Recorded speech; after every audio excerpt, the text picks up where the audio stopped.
बिस्मिल्लाहिर्रहमानिर्रहीम। Welcome back. आज का जो चैप्टर हम डिस्कस करने जा रहे हैं आज हम वो है प्रोजेक्ट मैनेजमेंट, चैप्टर 11 है। और इसमें हम जो लेक्चर है, पहला लेक्चर 31, रिस्क मैनेजमेंट में प्लान रिस्क मैनेजमेंट। इस चैप्टर में आज हम जो बेसिक चीज़ें हैं अबाउट द रिस्क मैनेजमेंट उसको डिस्कस करेंगे। सबसे पहले जो प्रोसेसेस हैं इस नॉलेज एरिया में, रिस्क मैनेजमेंट एक नॉलेज एरिया है जिसके जो प्रोसेसेस हैं वो प्रोसेस हैं plan risk management, identifier risk, perform qualitative risk analysis, perform quantitative risk analysis, plan risk responses, implement risk responses और मॉनिटर रिस्क हैं। अब इसके जो शुरू के जो प्रोसेसेस हैं वो ज़्यादातर प्लानिंग में आ रहे हैं। जैसे आप देख रहे हैं ज़्यादातर प्रोसेस हैं वो प्लानिंग से रिलेटेड हैं। एग्जीक्यूशन में सिर्फ इम्प्लीमेंट रिस्क रिस्पॉन्स है। और ये इस जो न्यू एडिशन है इस एडिशन में ऐड किया गया है इम्प्लीमेंट को। डेफिनेटली जब आप प्लान कर लेते हैं तो इम्प्लीमेंट, जब वो रिस्क ट्रिगर होता है तो उसको हम डेफिनेटली इम्प्लीमेंट भी करते हैं।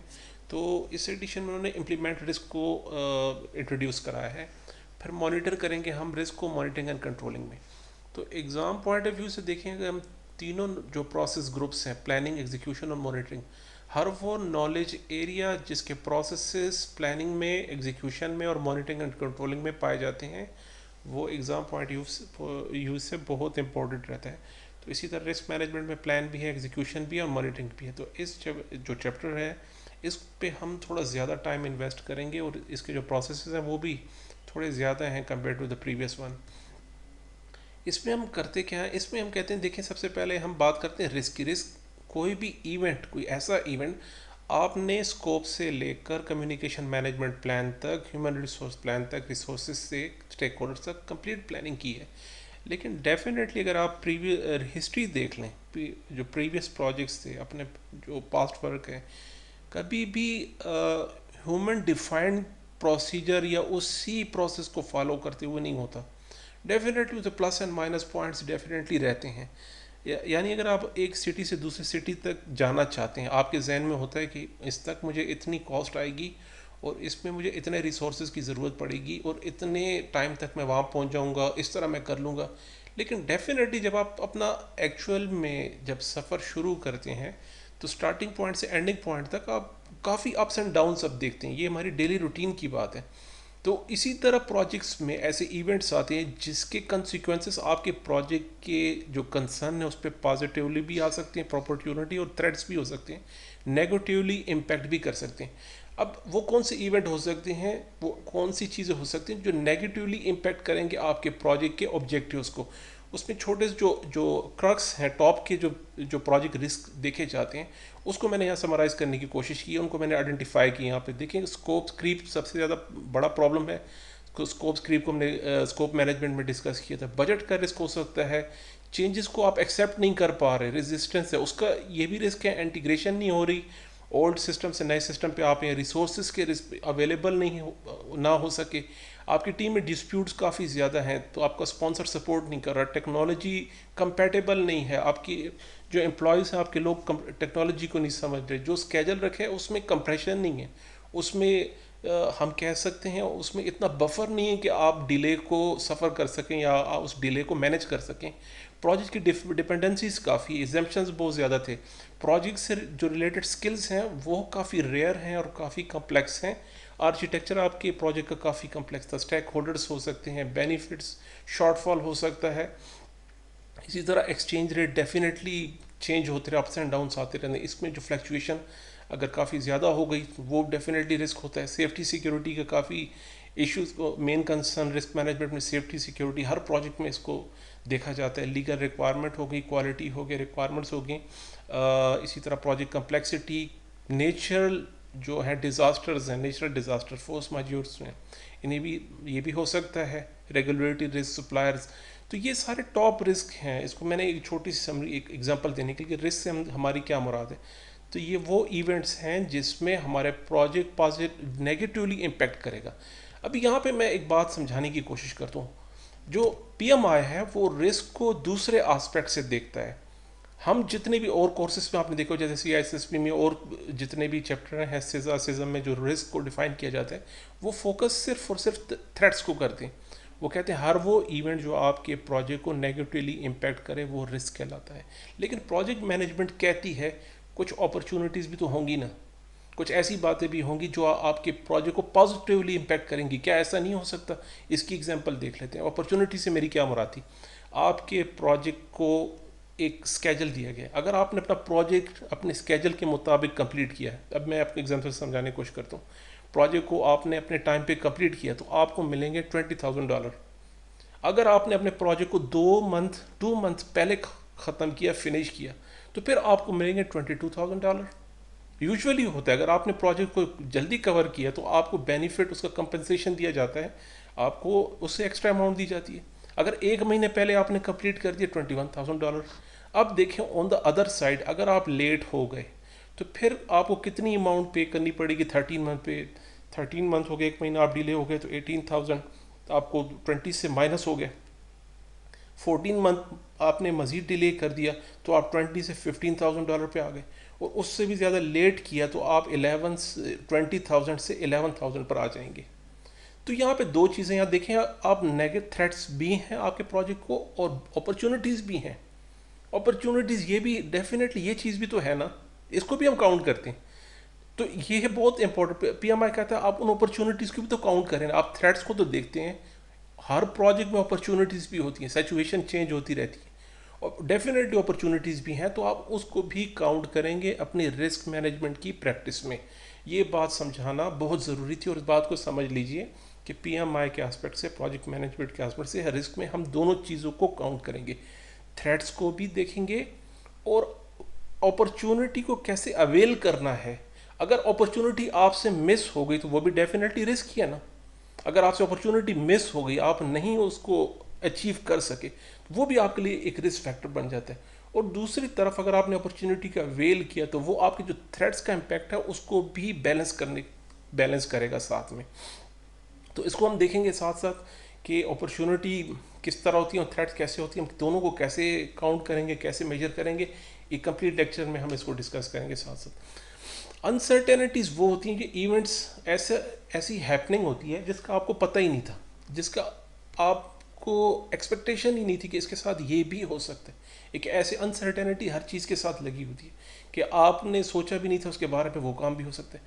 तो जो फैक्टर्स हैं, हम रिस्क में क्या करते हैं, हम देखें इवेंट की प्रोबेबिलिटी देखते हैं जो आप जो कंसिडर कर रहे हो अपने प्रोजेक्ट के लिए। फॉर एग्जांपल मैं कह रहा हूँ ये मेरे पास सारे थ्रेड्स हैं, इन थ्रेड्स को कितनी प्रोबेबिलिटी होगी स्कोप क्रीप के लिए, बजट के लिए, इंटीग्रेशन के लिए, डिस्प्यूट के लिए, एट्सेट्रा एट्सेट्रा।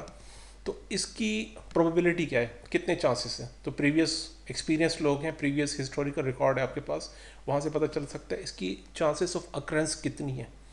अगर वो अकर हुआ तो अमाउंट एट स्टैक कितनी है, कितना इम्पैक्ट आपके प्रोजेक्ट पे पड़ेगा। वो कौन सा टाइम होगा आपके प्रोजेक्ट पे जब वो इवेंट अकर होने के चांसेस होंगे, और कितनी बार, हाउ ऑफन वो इवेंट रिपीट हो सकता है। कुछ इवेंट ऐसे होते हैं जो रिपीट होते रहते हैं, जैसे अगर स्टॉक एक्सचेंज की प्राइसेस आज बढ़ गई तो हो सकता है कल कम हो जाती है, लेकिन बास टाइम आज भी बढ़ गई, कल भी बढ़ गई, परसों भी बढ़ गई, तो उसकी फ्रीक्वेंसी कितनी ज़्यादा है उसको भी हम देखेंगे। तो रिस्क के हमने 4 फैक्टर देखने, उसकी प्रोबेबिलिटी क्या है, उसका इम्पैक्ट कितना है, कितना उसके टाइम फ्रेम क्या है, किस टाइम फ्रेम में वो ऑकर हो सकता है, और फ्रीक्वेंसी क्या है, कितने जल्दी। तो इसकी कंप्लीट प्रैक्टिस हम इस पूरे जो नॉलेज एरिया इसमें हम ये प्रैक्टिस करेंगे। रिस्क एपिटाइड्स क्या होते हैं, ये वो टर्मिनोलॉजीज़ हैं जो एग्ज़ाम में आपको कॉइन की जाएंगी, पूछी जाएंगी मुख्तलिफ एंगल से। तो इतना पता होना आपको ज़रूरी है कि इसका मतलब क्या होता है। रिस्क एपिटाइड्स वो होती हैं कि आप कितने हद तक बर्दाश्त कर सकते हैं रिस्क को। फॉर एग्जांपल बात स्टेक होल्डर के लिए हम कहते हैं यार अगर 1 वीक का डिले आ जाता है आपके प्रोजेक्ट में तो ओके, आई कैन मैनेज। तो स्टेक होल्डर कहते हैं चलो 1 वीक ओके, लेकिन अगर आप कहें 1 मंथ तो टॉलरेंस लेवल वो क्रॉस हो जाती है, वो थ्रेश होल्ड पे आ जाते हैं। कहते हैं नहीं भाई 1 मंथ फाइनल, उसके बाद आपको लगेगी लिक्विडेटेड डैमेज। एक वर्ड यूज़ होता है लिक्विडेटेड डैमेज, जैसे यहाँ पर मैं बताना भूल गया। तो अपॉर्चुनिटीज़ में देखें, अगर आपके पास यहाँ पे फाइन लगने शुरू हो गए, आपकी जो एग्रीड अपॉन अमाउंट थी वो डिक्लाइन होना शुरू हो गई, और काफ़ी ज़्यादा डिफरेंस है इसमें, इस अमाउंट में और इस अमाउंट में। इसे कहते हैं लिक्विडेटेड डैमेज। बाज़ जगह पे पर डे पे किया जाता है, late fees per day fine होती है। अगर प्रोजेक्ट्स में ये लिक्विडेटेड डैमेज काफ़ी ज़्यादा होता है प्रोजेक्ट्स में, जितना आप डिले करेंगे वो आपके लिए बहुत ज़्यादा सीवियर कंसिक्वेंसेस लेकर आएगा। तो आप देखेंगे दो चीज़ें, एक आपके स्टेक होल्डर्स का रिस्क टॉलरेंस लेवल क्या है, किस किस कैटेगरी में, रिस्क की कैटेगरी में, आगे हम देखते हैं कैटेगरी कौन सी है, और थ्रेशोल्ड क्या है, मतलब मैक्सिमम आपका आप कहाँ तक बर्दाश्त कर सकते हैं। और रिस्क एवर्स वो लोग होते हैं जो कहते हैं हर वो इवेंट जो मेरे प्रोजेक्ट को नेगेटिवली इम्पैक्ट करेगा मुझे नहीं चाहिए, उसको बिल्कुल फिनिश करें, बिल्कुल एवर्स। तो वो लोग होते हैं जो रिस्क को चाहते ही नहीं हैं। अभी इसके साथ देखते हैं हम इंडिविजुअल जो प्रोजेक्ट के गोल्स क्या होते हैं और ऑब्जेक्टिव्स क्या होते हैं। जैसे हमने वर्क ब्रेकडाउन स्ट्रक्चर में देखा, फॉर एग्जांपल ये वर्क ब्रेकडाउन स्ट्रक्चर की एग्जांपल है, तो जो उसके सब सेक्शन है आपके प्रोजेक्ट के उन्हें कहते हैं ऑब्जेक्टिव्स। वर्क ब्रेकडाउन स्ट्रक्चर का हर लेवल ऑब्जेक्टिव्स डिफाइन करता है, ऑब्जेक्टिव्स। और ये सारे ऑब्जेक्टिव ओवरऑल एक प्रोजेक्ट के गोल को बनाते हैं। तो हमने इंडिविजुअल ऑब्जेक्टिव से रिलेटेड रिस्क को भी देखना है, ऑब्जेक्टिव से रिलेटेड, और ओवरऑल प्रोजेक्ट गोल को कितना रिस्क है उसको भी देखना है। जब हम इसको देखें इसका फ़ायदा क्या होगा, देखें जब हम ये सारा कैलकुलेट कर लेते हैं ऑब्जेक्टिव्स के रिस्क को, तो हमें प्रोजेक्ट की एक बिग पिक्चर नज़र आती है। आया हमें इस प्रोजेक्ट में अमाउंट इन्वेस्ट करनी चाहिए या नहीं करनी चाहिए। तो याद रखिए अभी तक हम प्लानिंग में हैं, प्रोजेक्ट एग्जीक्यूट नहीं हुआ, अभी हम प्लानिंग के फेज़ में हैं, अभी प्रोजेक्ट शुरू नहीं हुआ। तो स्टार्ट में ये डिसाइड कर लीजिएगा कि आया आपको इस प्रोजेक्ट में इन्वेस्ट करना है या नहीं, ये इंपॉर्टेंट बात समझने वाली है। तो रिस्क के स्टार्टिंग में जब रिस्क मैनेजमेंट आपके पास अब सारे डॉक्यूमेंट्स आ चुके हैं, उनको अपने सामने रखें, ऑब्जेक्टिव से रिलेटेड जो रिस्क हैं उनको हम एंटिसिपेट करेंगे, कंसिडर करेंगे, उन सबको सम अप करके हम प्रोजेक्ट को देखेंगे कि आया इस प्रोजेक्ट पे हमें काम करना भी चाहिए कि नहीं करना चाहिए। नॉन इवेंट रिस्क कौन से होते हैं? देखें हमें पता है नया सॉफ्टवेयर है, उसमें बग्स ज़रूर आएंगे, लेकिन कितने आएंगे? मेरे ख्याल से था कि एक नॉर्मल रेंज तक बग्स होते हैं, लेकिन अब इस प्रोजेक्ट जो सॉफ्टवेयर बना उसमें बग्स हमारी सोच से भी ज़्यादा हो गए। तो that is something about the characteristics of planned activities और डिसीज अनसर्टेनिटी। मुझे पता था बग्स तो होंगे, लेकिन इतने ज़्यादा बग्स होंगे। हमने न्यू प्रोडक्शन लाइन एक मैन्युफैक्चरिंग प्लांट लगाया है जिसमें हमें अंदाज़ा था कि इसमें फॉल्टी आइटम्स आ सकते हैं, लेकिन वो हमारी एक्सपेक्टेशन से भी ज़्यादा फॉल्टी आइटम प्रोड्यूस करने शुरू हो गए। इसे कहते हैं वेरिएबिलिटी। डेफिनेटली फॉल्ट होगा, लेकिन कितना ज़्यादा होगा वो तो हमें प्रोडक्शन में ही पता लगेगा। जब हम इम्प्लीमेंटेशन में, एग्जीक्यूशन में आएंगे तो रियल जो पिक्चर है वहाँ पे क्लियर होगी। तो वेरिएबिलिटी नॉन इवेंट वो है जो हम गैस कर सकते हैं यार, छोटा मोटा जो है वो प्लस माइनस हो सकता है, लेकिन बाज़ औक़ात ये इसका मैग्नीट्यूड काफ़ी ज़्यादा हो जाता है। इसे कहते हैं वेरिएबिलिटी रिस्क। अनएम्बिग्विटी, आग ही लग गई भाई, हमें फ्यूचर का तो नहीं पता, something about the future, future में क्या होने वाला है, कुछ भी हो सकता है, वॉर हो सकती है, अर्थक्वेक हो सकता है, वोल्केनो, कुछ भी हो सकता है। दैट्स एम्बिग्विटी, उसे हम एम्बिग्विटी में रखते हैं कि यार हम तो ये तो मतलब क्लियर ही नहीं था फ्यूचर में, फ्यूचर को कौन बता सकता है फ्यूचर में क्या होने वाला है। दूसरी चीज़ प्रोजेक्ट की रेजिलियंस कितनी है, यानी उसमें हम कह सकते हैं कि शॉक एब्जर्वर कितना है आपका प्रोजेक्ट। अगर बहुत ही फ्लक्चुएशन आ जाए, फॉर एग्जांपल स्टॉक एक्सचेंज या करेंसी रेट की प्राइसेस बहुत गिर गई हैं या बहुत चढ़ गई हैं, तो आपके प्रोजेक्ट में कितनी पावर है अब उस शॉक को बर्दाश्त करने की। यानी अभी कोविड की सिचुएशन में अगर सब कुछ बंद हो गया तो आप किस हद तक सर्वाइव कर सके। तो वो सारे बिजनेसेस जो काफ़ी स्ट्रॉन्ग थे वो सर्वाइव कर सके, जो थोड़े वीक थे का वो फ़ौरन उन्होंने शट डाउन, उनके बिजनेसेस स्टॉप हो गए, बिजनेस कंटिन्यूटी जो थी उनकी स्टॉप हो गई। तो आपका प्रोजेक्ट कितना रेजिलियंस, यानी रिस्क को लेते हुए कितना रेजिलियंस है, शॉक एब्जर्वर है, कितने हद तक बर्दाश्त कर सकते हैं। इमर्जिंग रिस्क कौन से हैं? वो रिस्क जिसको हम माइनर समझ रहे थे, छोटा समझ रहे थे, अचानक उसका मैग्नीट्यूड बढ़ के ज़्यादा हो गया।